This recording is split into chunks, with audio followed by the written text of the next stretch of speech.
தினமும் சுடுற தோசையை விட பண்டிகை நாளில் சுடுற தோசையில் கொஞ்சம் முறுமுறுப்பு கூடுதலாக இருக்கும். தோசை மட்டும் இல்லாமல் ஆப்பம், இடியாப்பம், ஊத்தாப்பம், அப்பம், கிப்பம்னு எப்பவுமே மணக்கிற பலகாரம் வீட்டுக்குள்ளே வெளுத்து வாங்கும். நமக்கும் இப்போ பண்டிகை தாங்க. இது தேர்தல் பண்டிகை. இந்த பண்டிகையினால் நம்ம கஃபேல வெறும் பேப்பர் தோசை மட்டும் இல்லாமல் விதவிதமாக தினுசா வகை வகையாக சுவையோட சூட்டோட கலவையாக பல விவகாரங்கள் பலகாரமாக வரப்போகுது. நீங்களும் நல்லா பாருங்க, பார்த்து ரசிங்க, ரசிச்சு சிரிங்க, சிரிச்சு கலக்குங்க. தண்டனக்க தண்டனக்க தண்டனக்க தண்டனக்க தண்டனக்க தண்டனக்க. பாரு பாரு நியூஸ் பாரு வாய்ஸ் சொல்ல சொல்ல விரியும் நல்லாதானே புரியும்.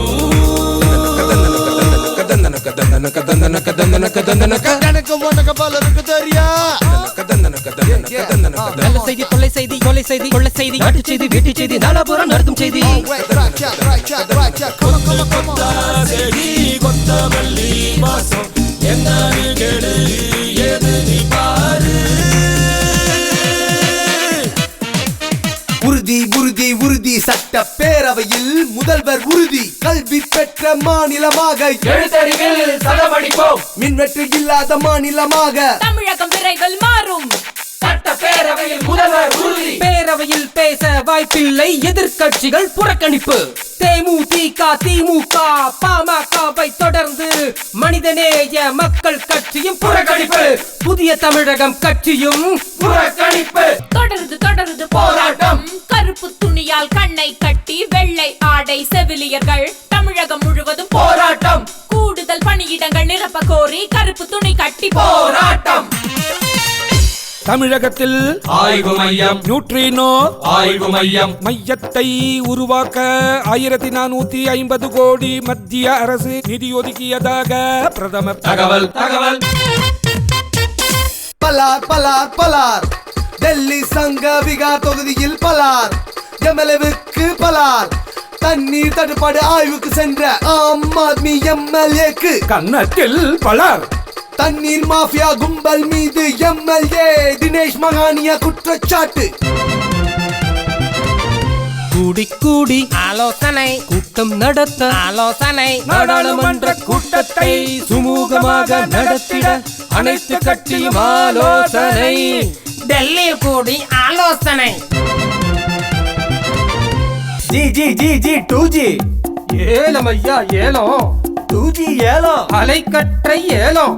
ஒரு தரம் 2 தரம் 3 தரம் ஏலம் கேட்டு முன்னணி நிறுவனங்கள் போட்டி போட்டி. போதை போதை பாதை மாற்றும் போதை. தமிழ் இளைஞர்களை மழுங்கடிக்க போதையில் தள்ளும் பாதை. இலங்கை அரசு மீது வடக்கு மாகாண முதல்வர் விக்னேஸ்வரன் குற்றச்சாட்டு. இலங்கையில் நடந்த மனித உரிமை மீறல் உலக நாடுகள் நடவடிக்கை எடுக்க ஐநா மன்றத்தில் தீர்மானம். அமெரிக்காவின் முயற்சிக்கு இலங்கை கடும் கண்டனம். இன்னும் பல செய்தி சுவையாய் வருது, தர்பார் தருது, சூடாய் வருது.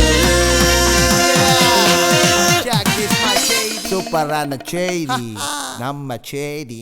தமிழக அரசு கோரிக்கை வைத்தால் மத்திய அரசு கண்டுங்காணாமல் கணா காண வைக்கிறது. ஆனால் வரும் தேர்தலுக்கு பிறகு மாறுதல் வரும். அப்போது மத்தியில் கொள்கைகளை தீர்மானிக்கும் சக்தியாக இலைக்கட்சி இருக்கும் என்று முதல்வர் ஜெயலலிதா நம்பிக்கை தெரிவித்துள்ளதாக சட்டசபை செய்திகள் பட்டையை கிளப்புகின்றன. தமிழ்நாட்டில் மின் கட்டணத்தை குறைப்பதற்கு இப்ப என்ன அவசியம் வந்துவிட்டது? அதற்கெல்லாம் கரண்ட் கம்பி அளவிற்கு கூட இடமில்லை என்று தமிழகத்தில் மின்வெட்டை போக்கி மின்மிகை மாநிலமாக உருவாக்க அயராது பாடுபட்டு வரும் மின்துறை அமைச்சர் நத்தம் விஸ்வநாதன் பேரவையில் அறிவித்துள்ளதாக ஜெனரேட்டரை ஸ்டார்ட் செய்கிறார் நமது மின்னொலி செய்தியாளர். தேர்தல் களத்தில் யார் எந்த பக்கம் என்று யூகம் வியூகம் மாய்மாலம் எல்லாம் நடந்து கொண்டிருக்க தமிழக அரசின் பொருளாதார நிலைமை பாராட்டுக்குரியது என்று கைக்கட்சியின் அதிகாரப்பூர்வ செய்தி தொடர்பாளரான மத்திய அமைச்சர் ப சிதம்பரம் இலைக்கட்சி ஆட்சிக்கு ஐஸ் வைத்துள்ளதாக தும்முகிறார் நமது அரசியல் செய்தியாளர். நடக்க போற நாடாளுமன்ற மக்களவை தேர்தலுக்கு தமிழ்நாட்டில் போட்டி போட இலக்கட்சியோடு கூட்டு வைக்க கதிர் அறிவால் சுத்தியல் நட்சத்திரங்களோடு அணிவகுத்து சென்ற கம்யூனிஸ்ட் கட்சிகள் அதிமுக கூட்டணியை உறுதிப்படுத்தி கொண்டதாக நமது தேர்தல் செய்தியாளர் ஒட்டி உறவாடுகிறார். இந்திய அறிவாளிகளை அமெரிக்கா ஈர்த்து விடுகிறது. இந்தியா வலிமை பெற அமெரிக்க மோகத்திற்கு இளைஞர்கள் அனைவரும் நோ சொல்ல வேண்டும் என்று இந்திய வணிக அமைச்சர் சுதர்சன நாச்சியப்பன் தெரிவித்துள்ளதாக நமது இந்திய செய்தியாளர் அமெரிக்க கொடியை அசைக்கிறார். 1984 சீக்கியர்கள் படுகொலைக்கு காரணமானவர்களே தெரியும் என்று ராகுல் உதிர்த்த முத்தால் பரபரப்பு பற்றி கொள்ள கலவரத்திற்கு காரணமான கைக்கட்சிக்காரர்கள் யார் யார் என கையை காட்டுங்கள் என்று ராகுல் வீட்டை முற்றுகையிட்ட சீக்கியர்கள் கோரிக்கை வைத்ததாக போராட்ட செய்திகள் விறுவிறுப்பை கூட்டுகின்றன.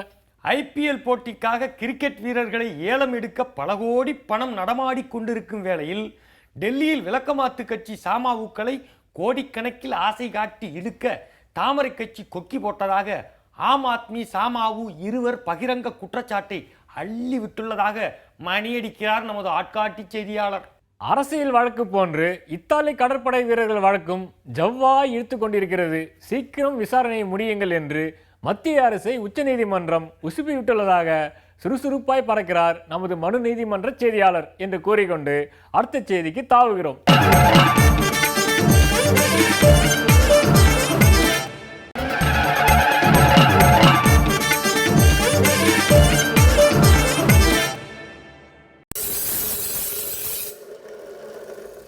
அண்ணாச்சி, ஏன் இந்த வளர்கல்வி, அப்புறம் அறிவொளி இயக்கம், அனைவருக்கும் கல்வி இயக்கம், அப்புறம் கட்டாய கல்வி உரிமை சட்டம்னு ஏன் நம்ம அரசாங்கமும் பாருங்களேன் நம்ம மக்களுக்காக எவ்வளவோ திட்டங்களை கொண்டு வந்துட்டு இருக்காங்க.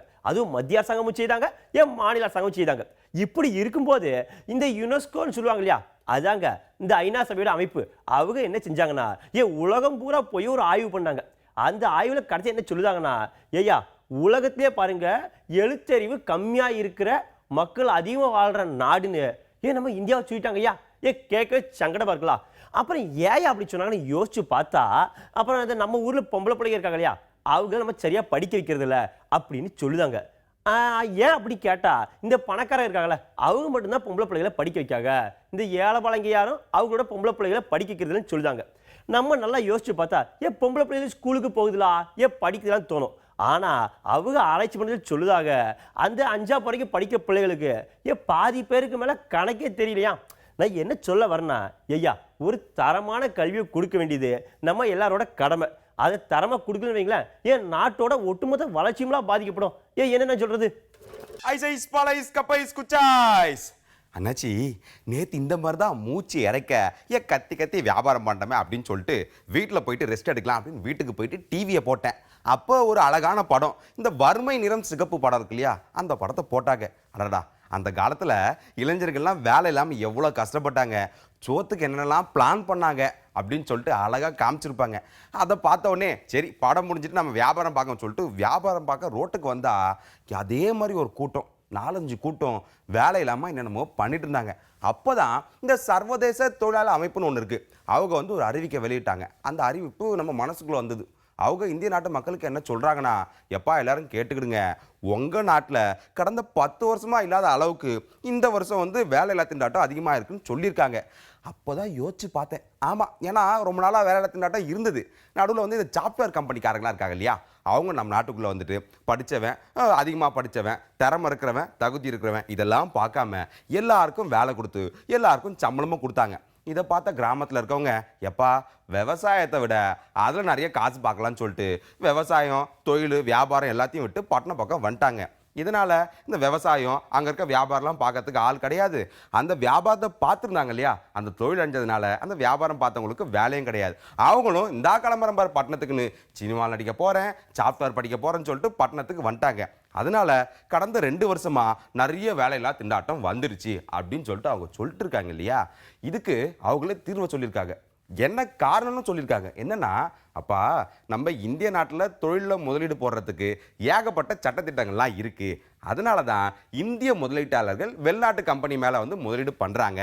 அதனால் நம்ம இந்திய அரசாங்கம் இந்த சட்டத்திட்டங்களை தளர்த்துனாங்கன்னா அவங்க இந்திய தொழில்துறையில் முதலீடு போடுவாங்க. அதே மாதிரி இந்திய அரசாங்கமும் இந்த இந்திய தொழில்துறையில் முதலீடு போட்டாங்கன்னா இந்த வேலையில்லா தொண்டாட்டம் நம்ம கம்மியாகும் அப்படின்னு சொல்லியிருக்காங்க. அப்படி போட்டாங்கன்னு வச்சிங்களேன், இந்த வேலையில்லா திண்டாட்டம் தலை விரிச்சு போட்டாடுது இல்லையா, அதுக்கு ஒரு பின்னலை போட்டு அழகாக பூ வச்சிடலாம். அண்ணாச்சி, அங்கே ஒரு 4 பேர் என்ன தொழில் பண்ணான்னு பிளான் போட்டுட்ருக்காங்க. நம்ம முதலுக்கு மோசமாயிட போகுது. Ice ball ice cup ice குச்சாய்ஸ். பலூன் பலூன் பலூன் என்னடாப்பா இது அப்படின்னு கேட்க சொல்ல, முதல்ல அந்த ஊருக்கு போறதுக்கு அடுத்த தீபாவளிக்கு இப்பயோ புக் பண்ற மாதிரி இதுப்பா இந்த ரயில்வே டிக்கெட்டு. அப்படி இது நிலைமை. சரி என்னடாப்பா இது, சரி இந்த ஒரு நாள் போய் இந்த லைன்ல கீழே நின்று இந்த தக்கோல் டிக்கெட் போட்டுக்கலாம் அப்படின்னு பார்க்க சொல்ல, இந்த புரோக்கர் பசங்கிறாங்களே ஐயோ அங்க 500 ரூபாய் டிக்கெட்னா இவன் 1000 2000 வித்து நிற்க வேண்டியது. இதே நிலைமையா போக சொல்லதான் இந்த 2 நாளைக்கு முன்னாடி என்ன பண்ணிக்கிறாங்க அப்படின்னா, இந்த ஸ்ரீவல்லிபுத்தூர் இருக்குல்ல, ஸ்ரீவல்லிபுத்தூர் அங்க என்ன பண்ணிக்கிறான் 2 பேரு ஒரே ஒரு ஐடி கார்டு அதாங்க அந்த அடையாள அட்டை அதை வச்சுக்கின்னு 3 டிக்கெட்டு புக் பண்ணிக்கிறான். விடுவாங்களா நம்ம இந்த ரயில்வேல விஜிலன்ஸ் போலீஸ் அப்படியே புடையாலே தட்டு என்னடாப்பா அது அப்படின்னு விசாரிக்க சொல்லிதான் சொல்லிக்கிறான் அவன். இந்த அவனுக்கு தான் இந்த புரோக்கர் பசங்களாம் புச்சி இந்த மாதிரி டிக்கெட் அவசரத்துக்கு போறவங்கள அப்படியே ஒழிச்சு இந்த 1000-500 இவங்க தான் வித்துட்டு இருந்துக்கிறாங்க. அப்படியே கூட்டு போயிட்டாங்க. இது ஒரு பக்கம் இருக்க சொல்ல, இந்த ரயில்வே ஸ்டேஷன்லாம் என்ன பண்ணா இந்த எச்சு துப்புனா வந்து 500 ரூபாய் பைன் போட்டுக்குது நம்ம தென்னக ரயில்வே. ஆனா அந்த தென்னக ரயில்வேக்கு பைன் போட்டாங்கப்பா நம்ம நுகர்வோர் நீதிமன்றம். என்ன கேக்குறீங்களா, என்ன பண்ணிக்கிறாங்க இவங்க அப்படின்னு பார்க்க சொல்ல, இந்த வகுப்பு ஏசி அதுக்கு இதுல இந்த குழு நிக்குமேப்பா, அதுல வந்து எல்லாம் டிக்கெட் புக் பண்ணிக்கிறாங்க. பொசுக்குன்னு என்ன பண்ணிச்சு இந்த தென்னக ரயில்வே, சொல்லாம கொள்ளாம அதை கேன்சல் பண்ணி போச்சு. விடுவாங்களா அந்த பயணி அப்படியே மெர்சல் ஆகி ஒரு கம்பெனி எழுதி போட்டாங்க. உடனே அந்த கோர்ட் என்ன சொல்லிச்சு, இதோ பாருப்பா அந்த டிக்கெட்டு காசை கொடுக்கறது மட்டும் இல்லாம நீ ஒவ்வொருத்தருக்கும் நீ வந்து 10,000 ரூபாய் கொடுக்கணும் அப்படின்னு தீர்ப்பு குத்துச்சுப்பா. என்ன இது சொல்றீங்க, பலூன் பலூன் பலூன். 7வது IPL மாமே, ஓஹா ஏலத்தில விளையாட போறான் தாமே. ஆஹா 7வது IPL மாமே, ஏலத்தில விளையாடுறான் தாமே. அடிக்க போறான் 6-4, அடிக்க போறான் 6-4 ரன்னு. அதுக்கு லட்சத்தில கோடி ரூபாய் என்ன, ஏலத்தில விளையாடுறான் தாமே. மாரசாமி, நம்ம ஊர்ல எல்லாம் இந்த ஆட்டு சந்தையில ஆட்டை ஏலம் போட்டு எடுப்பாங்க. சரிதான். இதே மாதிரி மாட்டு சந்தை மீன் சந்தையில எல்லாம் ஏலம் போட்டு எடுப்பாங்க. அது எங்க ஊர்ல எல்லாம் காய்கறி மார்க்கெட்ல காலையில் நேரத்திலே போயிட்டுன்னு வச்சுக்கோ, மூட்டையே காய்கறி வந்து இறங்கு அதெல்லாம் எல்லாம் ஏலம் போட்டு எடுப்பாங்க. சரிதான். அதே மாதிரி அந்த காலத்துல எல்லாம் இந்த கம்பெனி. ஆமா எங்க ஊர்ல ஒரு தரம் 2 தரம் 3 தரம் சொல்லிட்டு இப்படிதான் ஏலம் விடுவாங்க பொருட்களை. ஆமா அதே மாதிரி தான் அந்த கம்பெனிங்க போர்வை எல்லாம் கொண்டு வந்து அந்த காலத்துல எல்லாம் ஏலம் போட்டு எடுத்துட்டு போவாங்க. கிடையாது ஒரு ஊரா வந்து புடவை கம்பெனி போர்வை எல்லாத்தையும் ஏலம் விடுறது தான். ஆனா மாரசாமி இப்ப மனுஷங்களே ஏலம் விடுறாங்கப்பா. மனுஷங்களே ஏலம் போடுறாங்க. ஆமா மனுஷனா இல்ல பொருளா அது என்னது அது? அதுதான் என்னன்னு கேட்டீங்கன்னா கிரிக்கெட் வீரர்கள். அதான் அந்த IPL இருக்குதல்ல. ஆமா ஆமா அதான் மாரசாமி 6 ரன் அடிச்சா 4 ரன் அடிச்சா பொம்பளை பிள்ளைகள் ஆடுவாங்கல்ல. கோயில்சாமி கிரிக்கெட் வந்து ஆண்கள் தான் ஆடுவாங்க. ஆமா பொம்பளை பிள்ளைங்க எங்க ஆடுவாங்க? மாரசாமி அவங்க கிரவுண்ட்ல ஆடுவாங்க, இந்த பொம்பளை பிள்ளைங்க ஸ்டேஜ்ல ஆடுவாங்க. இப்பதான் தெரியுது நீ யார் எடி கிரிக்கெட் பார்க்க போறேன்னு. நான் மட்டும் இல்ல மாரசாமி, எல்லாருமே அதுக்குதான் போவாங்க. எல்லாருமே ஆமா. இப்ப என்னன்னு கேட்டீங்கன்னா அந்த வீரர்களுக்கு லட்சக்கணக்குல 30 லட்சம் 40 லட்சம் ஏன் கோடிக்கணக்குல கூட காசு கொடுத்து வாங்குறாங்கப்பா ஆடுறதுக்கு. வீரர்களும் காசு கொடுத்து வாங்குறாங்க. ஆமா நான் என்ன சொல்றேன் மாரசாமி, அவங்க கோடிக்கணக்கா சம்பாதிச்சுட்டு போயிருவாங்க. நம்ம கனவு கண்டே இருக்க வேண்டியதுதான். தலைநகர் டெல்லியில் ஆட்சியை பிடித்த விளக்கு மாத்து கட்சியினர் போட்ட ஊழல் அரசியல்வாதிகளின் பட்டியலை பார்த்து கதிகலங்கி கிடக்கிறது அரசியல் வட்டாரம். இதுல உண்மை இல்லை, இந்த பட்டியலே உண்மை இல்லை. 24 மணி நேரம் கெடு, 72 மணி நேரம் கெடு, இது விளம்பர பட்டியல், இப்படி பல பேச்சு ஓடிக்கிட்டே இருக்குது. அதாங்க இன்றைய கேலி சித்திரம் கார்ட்டூன்.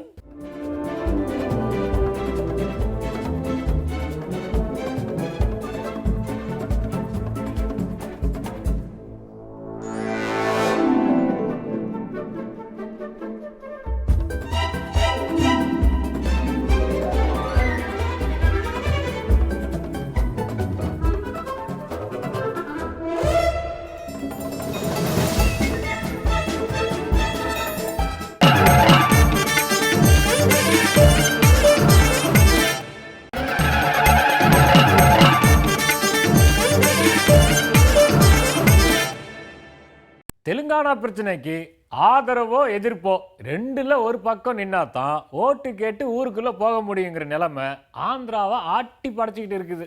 கொள்கையா கோட்பாடா கட்சியா பதவியான்னு நடக்கிற சதுரங்க ஆட்டத்துல கட்சியை விட தன்னோட பதவி தான் முக்கியம்னு முதலமைச்சராக இருந்துக்கிட்டே தனது கட்சிக்கு எதிராக காய் நகர்த்திக்கிட்டு இருக்கிற ஆந்திர முதல்வரை பற்றி தாங்க இன்னைக்கு பார்க்க போகிறோம். ஆந்திராவை ரொட்டி மாதிரி பிச்சு பிச்சு போடக்கூடாதுங்கிற முடிவுல கெட்டியா இருக்காரு ஆந்திர முதல்வர் கிரண்குமார் ரெட்டி. ஆந்திராவோட வளங்கள் எல்லாம் தெலுங்கானா பகுதியில இருக்கு, ஆனா வளர்ச்சி எல்லாம் மாநிலத்தின் மற்ற பகுதிகளுக்கு தான் ஏற்படுது. காரத்துக்கு பேர் போன ஆந்திராவில காரசாரமான விவாதங்கள் சூடு பிடிச்சது. தெலுங்கானா பகுதியில அத்தனை கட்சி மக்கள் பிரதிநிதிகளும் ஆச்சரியமா ஒரே அணியில நின்னாங்க. கை கட்சி, காவி கட்சி, கம்யூனிஸ்ட் கட்சின்னு கட்சிகள் எல்லாம் கோர்த்து வி வாண்ட் தெலுங்கானான்னு வீராவேசமா குரல் எழுப்பினாங்க. குறிப்பா தெலுங்கானா ராஷ்டிரிய சமதா கட்சி தலைவர் சந்திரசேகர ராவ் சத்தியாகிரகத்துல குதிச்சாரு. உஸ்மானியா பல்கலைக்கழக மாணவர்களும் களத்துல இறங்க ஆந்திராவே ரணகலமாச்சு. ஒரு வழியா தொடர்ச்சியான போராட்டங்களுக்கு பிறகு தெலுங்கானாவை உருவாக்க ஒப்புக்குச்சு மத்தியில இருக்கிற காங்கிரஸ் ஆட்சி. சும்மா விடுவாங்களா ஆந்திர அரசியல்வாதிகள்?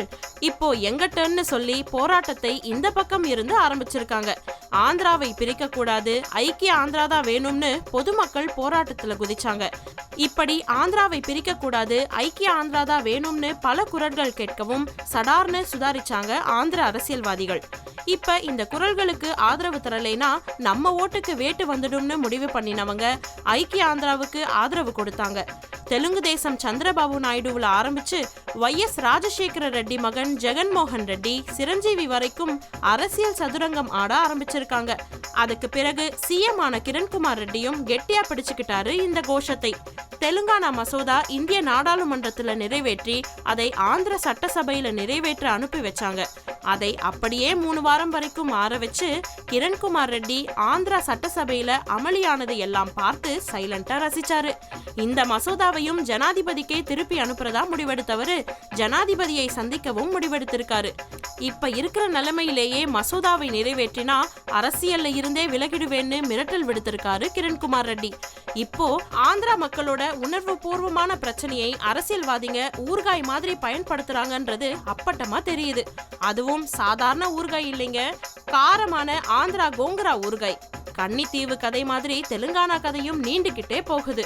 இதுக்கு எப்பதான் ஒரு முடிவு வருமோ?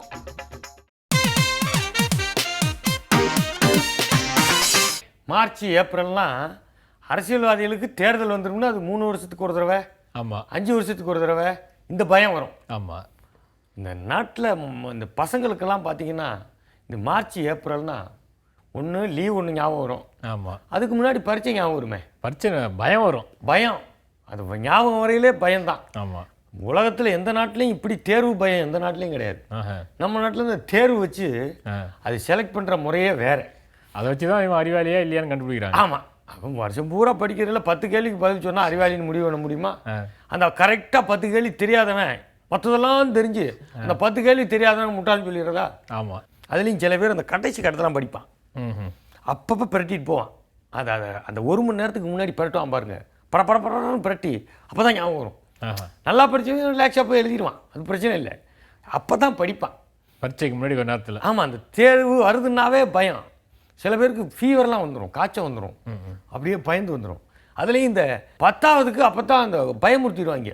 10ஆவதா பார்த்துப்பா முதல்ல அட்டன் பண்ணுறப்புல இருக்குது அப்படின்றாங்கல்ல. SLC கான்ஸ்டபிள் வராருன்னு வச்சுங்க, வந்திருக்கியா இன்ஸ்பெக்டரு ஸ்டேஷனு, அந்த ஏரியா தான் உனக்கு பொறுப்பாமே, புள்ளி இருக்குடி போட்டு தள்ளிடுவாங்க.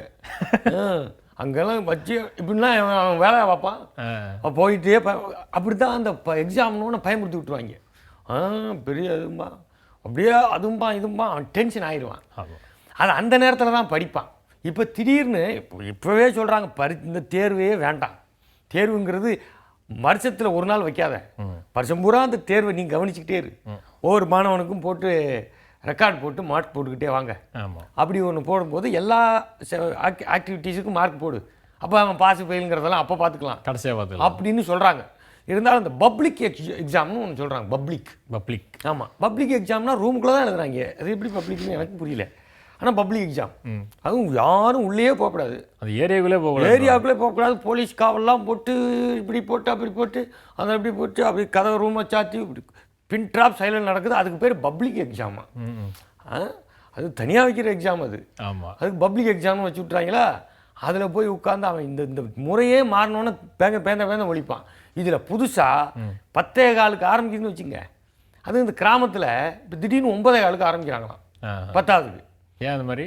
அது என்னன்னா வெயில் கூட இருக்கான். இல்லை இந்த கிராமத்துல எல்லாம் 10ஆவது பார்த்தீங்கன்னா ரொம்ப 3 கிலோமீட்டர் 4 கிலோமீட்டர் சைக்கிளில் போய் அவன் கிளம்பி போய் பரீட்சை எழுதுறதுன்னா 9:15 போகிறதெல்லாம் ரொம்ப நகரங்களில் பரவாயில்ல. இந்த யோசிக்கிற ஆள் பூரா பார்த்தீங்கன்னா இங்கே டவுனில் இந்த வேனில் போகிற ஆளை வச்சே யோசிப்பான். கிராமத்தில் இருக்கவங்கள பற்றி யோசிக்கிறதே இல்லை.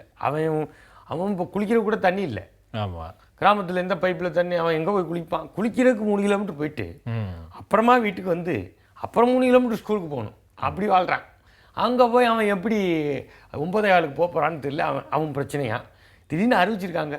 நம்ம நாட்டில் எது எப்படி யோசிப்பாங்கன்னா எதையாவது ஒன்று மாற்றம் பண்ணணும், புதுசாக பண்ணிட்டாங்க அப்படின்னு பண்ணணும்னு நினைக்கிறாங்க. அது பூரா அவனுக்கு சரியாக இருக்குமான்னு தெரியல. ஆனால் அறிவிப்புக்கு என்ன பஞ்சம்? இப்போ அறிவிச்சுட வேண்டியான எவனோ கஷ்டப்படுறான், படுற அறிவிப்பு போட்டு போக வேண்டியான படுறது எவனோ எவனாவது கஷ்டப்படுறதை பார்த்துட்டு நமக்கும் செய்தியாக கிடைச்சா நம்மளும் அதை பற்றி பேச அப்படின்னு ஆகிப்போச்சு. அவன் அறிவிச்சுட்டு அவன் பாவம் பரீட்சை எழுதுறவன் எழுதுனா தான் அவன் வாழ்க்கைன்னு ஆகிப்போச்சு. அவன் பேப்பர் பார்த்துட்டு நேரம் பயந்துக்கிட்டு இருப்பான், நம்ம பேசிக்கிட்டு இருக்கோம்.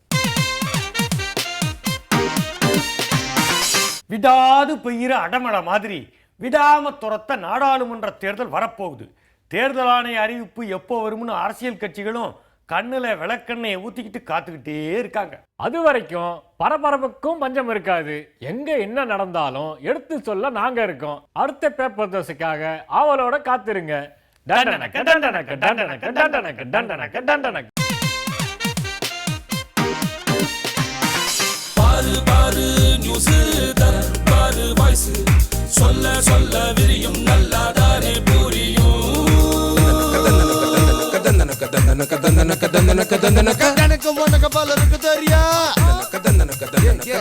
நல்ல செய்தி, கொள்ளை செய்தி, கொலை செய்தி, கொள்ள செய்தி, நாட்டு செய்தி, வீட்டு செய்தி, நாலாபுரம் நடத்தும் செய்தி. கொத்த